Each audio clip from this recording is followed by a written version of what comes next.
యెషయా గ్రంథం 61:7 మీ అవమానమునకు ప్రతిగా రెట్టింపు గంతనందుదురు, నిందకు ప్రతిగా తాము పొందిన భాగము అనుభవించి వారు సంతోషింతురు. వారు తమ దేశంలో రెట్టింపు భాగమునకు కర్తలగుదురు, నిత్యానందం వారికి కలుగును అని వాగ్దానం ఇచ్చిన పరిశుద్ధాత్ముడు. అర్ధరాత్రి లేచి ప్రార్థన చేసి వయసులు చెల్లించి మరలా ప్రార్థన చేసి దేవుని ఒకటి జడి వాగ్దానం ఇచ్చాను. వెంటనే షడ్రసం చూడండి ఇక్కడ అవునండి.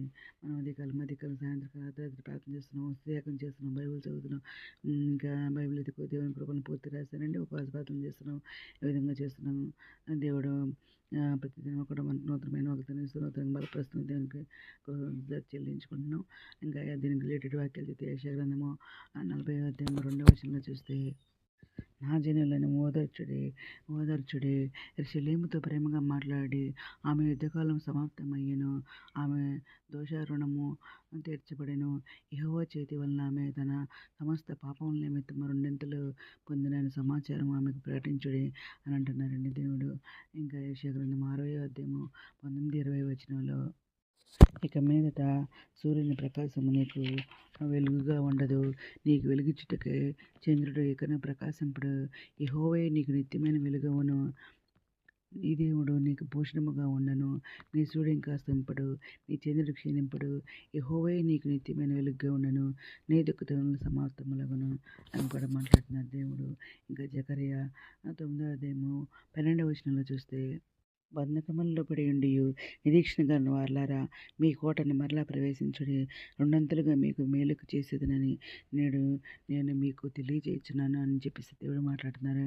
ఇంకా మత్తయి సువార్త 13వ అధ్యాయము 12వ వచనంలో చూస్తే, కలిగిన వానికి ఇయ్యబడను, వానికి సమృద్ధి కలుగును, లేని వానికి కలిగినది వాని యొద్ద నుండి తీసివేయబడును.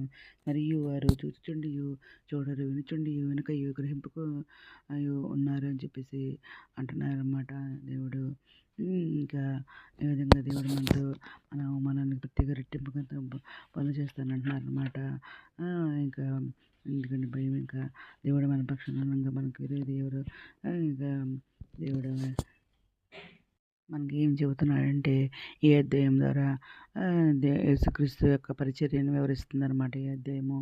ఇంకా ఈ వాక్యం నుంచి మనం ఏం నేర్చుకున్నామంటే, ప్రభువైన యెహోవా ఆత్మ తనపై ఉన్నందున పేదలకు సువార్త ప్రకటించడానికి, గాయపడిన వారిని స్వస్థపరచడానికి, బంధింపబడిన వారికి విడుదల ప్రకటించడానికి యెహోవా తనను అభిషేకించానని ప్రవక్త మెస్సియా ప్రకటిస్తున్నారని అంటున్నారు. ఇంకా ఈ వాక్యం నుంచి మనం నేర్చుకున్నది అదేంటంటే, ఈ వాగ్దానం దేవుని ప్రజలు అనుభవించిన శ్రమలు, అవమానాలు మరియు శోకాల నుండి విముక్తి పొంది దేవుని కృపలో గొప్ప ఆశీర్వాదాలు, మహిమ